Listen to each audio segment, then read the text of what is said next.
Kalau kita tuh ngerasa kita tuh joker banget ya. Tahu banget rasanya diremehin, dicela, dihina, nggak dianggap, apalagi dicuekin, dan seterusnya perlakuan-perlakuan merendahkan dari manusia, dan kita ingin dihargai nih.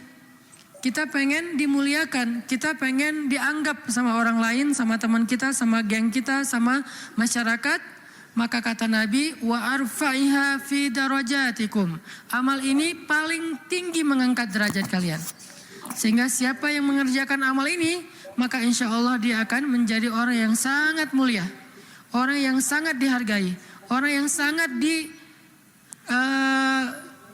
dikagumi, orang yang sangat disegani. Arfa'iha fi darajatikum wa khairin lakum min infaqiz zahabi wal fiddah. Ini lebih dahsyat lagi. Amalan ini lebih baik daripada kalian menginfakkan emas dan perak. Lebih baik daripada menginfakkan emas dan perak. Siapa di antara kita yang pernah sedekah emas 1 kilo? Gak ada yang pernah, termasuk yang nanya. Mana pernah kita sedekah emas 1 kilo? Yang seharga sekarang berapa sekilo emas? Nggak jualan Ustaz. Berapa? Kurang lebih 700 juta? 600 ya? 600-an juta. Ternyata ada pedagang emas di belakang. Sekarang harga 1 kilo emas 600-an juta misalnya. Siapa dari kita yang pernah berinfak 600 juta dan itu berkali-kali dalam 1 hari? Bukan berkali-kali dalam setahun, berkali-kali dalam 1 hari. 1 kilo. Ntar siang, 1 kilo. Sore, infak, 1 kilo. Malam mau tidur, 1 kilo lagi. Sehari 5 kilo. Dan bahkan bisa puluhan kilo, ratusan kilo. Sehingga Nabi mengatakan, wa khairil lakum min infaqiz zahabi wal fiddah.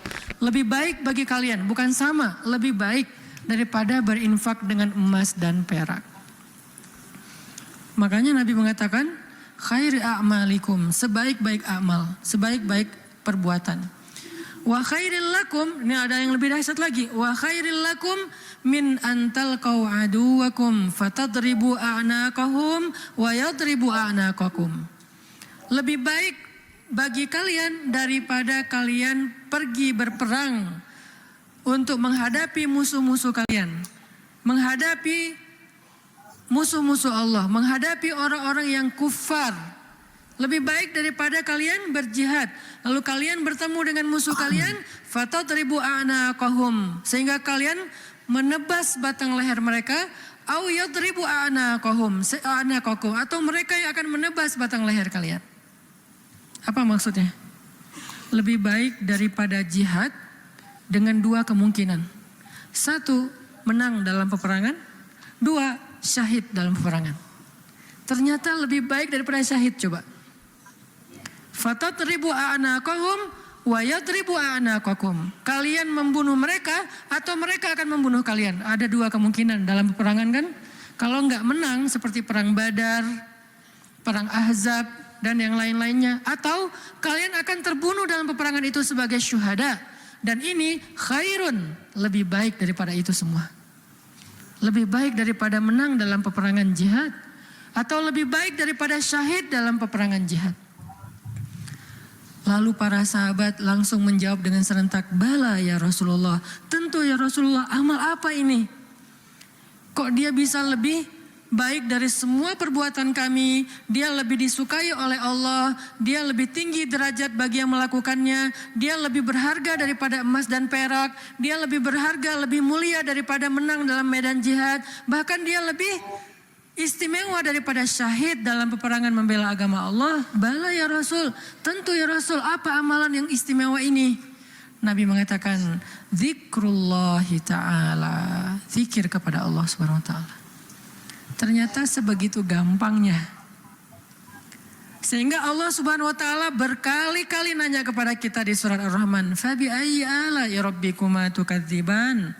Nikmat Tuhanmu yang mana yang kamu dustakan?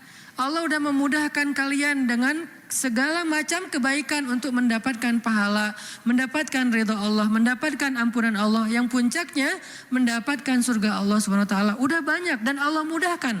Pengen masuk surga? Mudah. Pengen diampunin semua dosa sampai dari sejak kita balik, yang kita sering berbuat dosa awal-awal kita balik itu yang paling gede apa? Ninggalin sholat ya.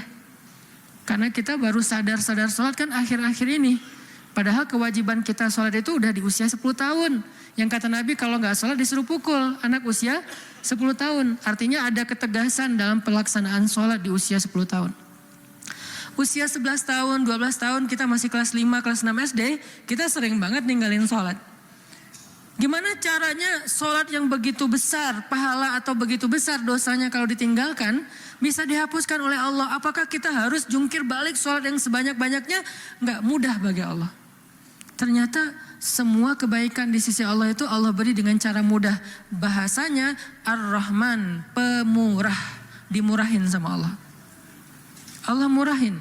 Mau surga murah. Padahal surga itu mahal. Kata Nabi, ala sil'atallahi hiyal ghaliyah, ala sil'atallahi hiyal jannah. Bukankah harta Allah itu mahal dan harta Allah itu adalah surga? Surga itu aslinya mahal, tetapi Allah mudahkan dan Allah murahkan bagi kita orang yang beriman. Ampunan Allah itu berharga, tapi Allah murahkan. Ridho Allah itu sesuatu yang sangat istimewa, langka, tetapi Allah murahkan. Jadi termasuk dengan ibadah ini, zikir yang begitu mudah, zikir yang begitu ringan, zikir yang begitu yang santai, nggak perlu modal untuk berzikir. Kamu udah zikir belum? Kenapa? Gak cukup modal. Gak ada orang yang gak berzikir gara-gara kurang modal. Kalau kurang modal untuk kayak bisnis, wajar. Justru mencari dunia itu mahal dan susah. Modalnya gede, hasilnya belum tentu. Itu juga pengorbanannya berdarah-darah. Belum lagi nanti dizolimin, dikerjain, ditipu orang. Setelah sekian lama baru dapat, udah tua. Itulah dunia. Susah banget ngedapetinnya. Ngerasain gak susah banget ngedapetin dunia? Ngedapetin dia susah kan? Susah banget. Perjuangannya ya Allah luar biasa. Kok Ustaz bisa menjiwai sekali kalimat itu? Mengalami. Itulah dunia. Sedangkan apa yang Allah tawarkan di akhirat itu ringan, tetapi kita mungkin itulah kelemahan saya dan kita semua bahwa memang